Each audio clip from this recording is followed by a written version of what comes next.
Meron naman po tayo magic tricks ngayon sa 52 nga card mga kamagic. Ito po ay turo.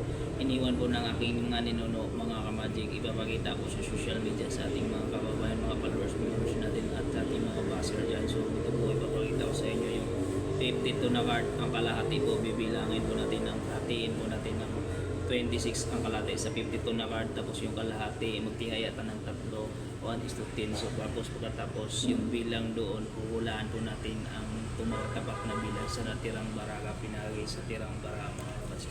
Let's go.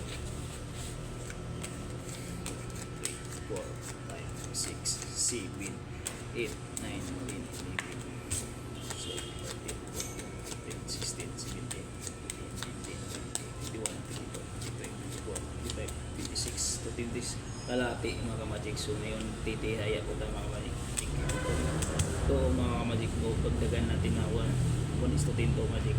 3, 4, 5, 6, 7, 8, 9, 10, 1, 2, 3, 4, 5, 6, 7, 8, 9, 10, 8, 9, 10.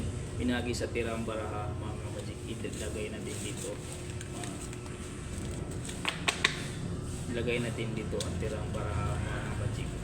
Kung anong bilang dito sa tinahaya natin mga kamagic. Kung anong bilang dyan mga kamagic. Kung anong bilang nito magic.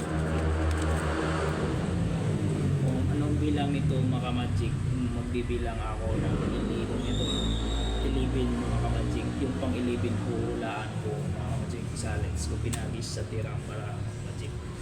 1, 2, 3, 4, 5, 6, 7, 8, 9, 10. Nung pang 11 mga kamagic, hulaan ko mga Chris na heart mga kamagic. Diba? So sabi ko yung kalahati pagbibilang natin hula ng Chris